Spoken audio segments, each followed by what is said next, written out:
Who can forget Moon Patrol? What a great game. Jaunty little buggy going across a lunar landscape,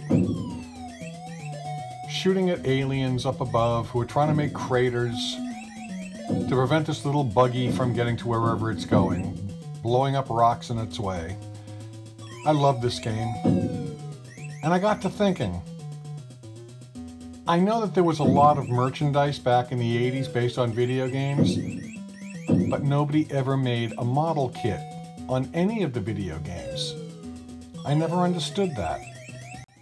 If there had been a model kit back in the 80s based on some of these really cool vehicles and spaceships and monsters and things, which company would do it? It might have been Aurora, but I think Aurora was gone by 1977. I think it had been sold to Nabisco or something, and then Monogram took it over. So maybe Monogram Model Company would have been the better choice. But still, nobody made a model kit on any of these games. It just seemed like a natural. If you remember the Aurora Monster models, they had these cool bases and accessories that came with the model. All kinds of things could have been done with these video game models. So I really started thinking,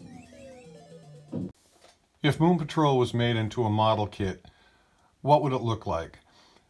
Well, here's a page from an advertising from Williams, the creator of Moon Patrol, and it shows the buggy doing what it does in the video game. Kind of looks like what it does in the video game, the way the vehicle itself looks, although I don't understand the rolling green hills with the vegetation in the background. It really does look like the moon.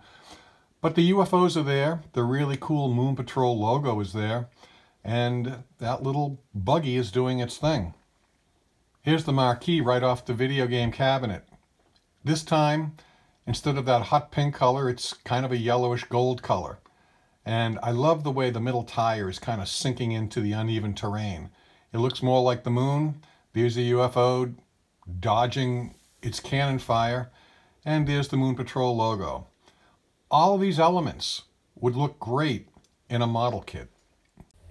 And of course, the artwork that Atari did was its usual high standards for its video game cartridges.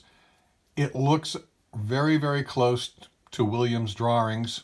That middle wheel is this time, instead of sinking into a crater, it is. The middle wheel is sinking into a crater.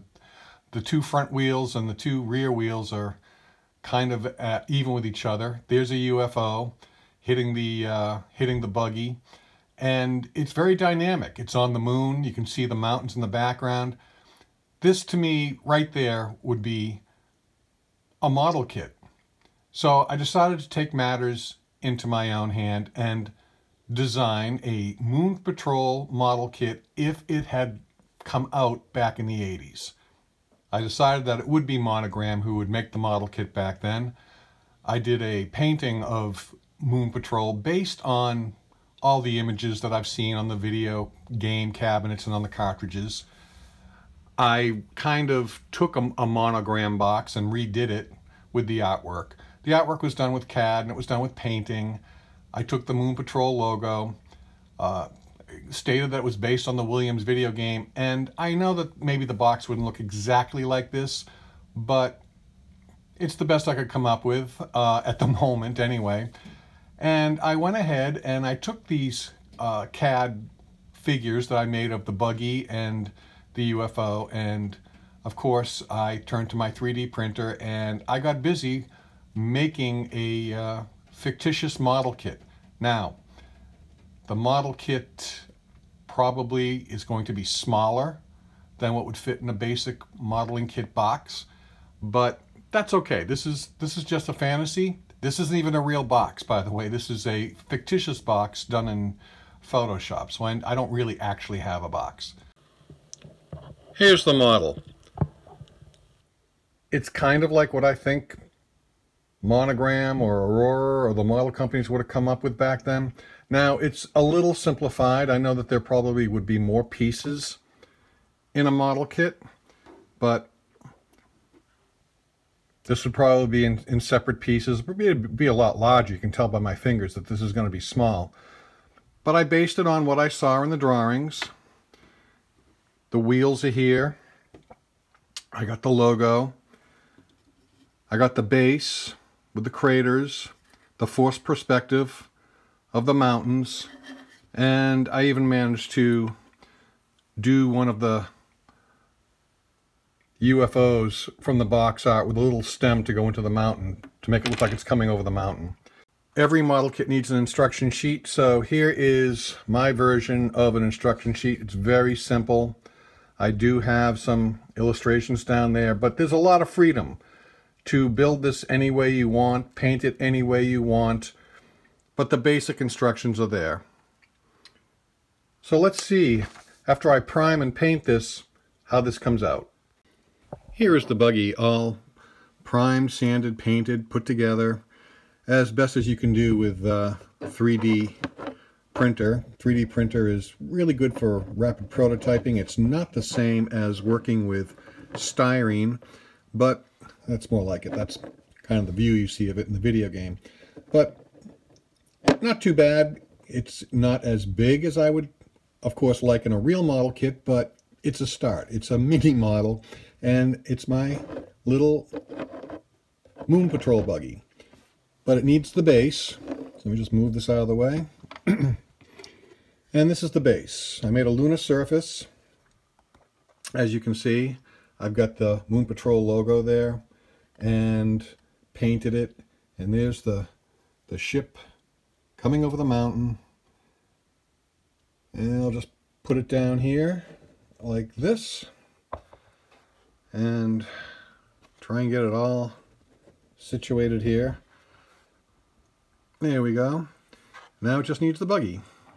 So the buggy can go anywhere. It can be glued down, it can sit on it, it can be hitting that crater, the wheels can be adjusted.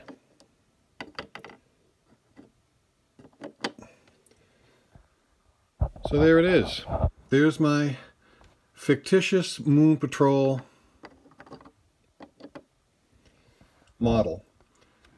Really, really wish that there had been an official model kit back then. But you know what? This was fun to do.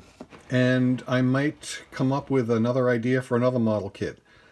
I don't know how complicated I can make them.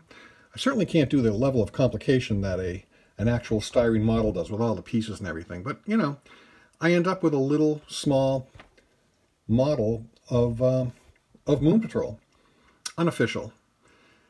Now, people have asked me, well, someone has been asking me about gluing and possibly making a video of building models. I have to tell you, I am a lazy modeler. I am a very much, this is just a hobby. I don't even consider myself very good at it. I do this in connection with the Toy Tomb, and Willie's nice enough to put these videos up on his Arcade USA. But if anybody has any questions about things that I do, gluing, painting, whatever, I can direct you to the Toy Tomb on Facebook. And that I do check in with, and I will answer questions on there. It's very easy for me to do that there. A word about gluing.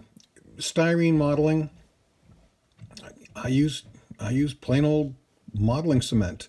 I use very little. A little goes a long way. I think the modeling cement actually sort of dissolves the plastic slightly, and then it just fuses together. If you have clamps, that'll help. Something like this, 3D printing, I've used modeling cement, and in this particular case, I used Crazy Glue. Crazy Glue seems to work really well. A vinyl, I've built vinyl models. I've used a hot glue gun. But again, if you have any specific questions, comments, whatever, I'm on Facebook at the Toy Tomb. This was Moon Patrol. If you guys have any thoughts about how maybe these modeling companies missed the boat back in the 80s, if you have any other ideas about what you would like to see turned into a modeling kit, I think everybody would just love to hear these ideas. So feel free to go to the Toy Tomb on Facebook and post them, or maybe list some of these modeling ideas in the comments below. So I'll be doing another modeling video soon. I just really want to thank you for checking this one out. Thanks a lot.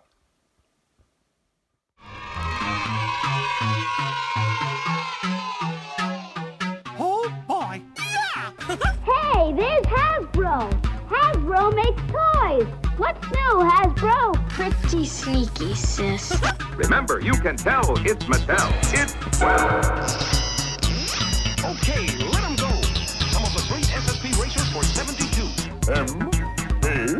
M-A-R-X spells Mark, world's largest toy maker. Remember, every boy wants a Remco toy, and so do girls. And remember, if it isn't Duncan, it isn't Yo-Yo.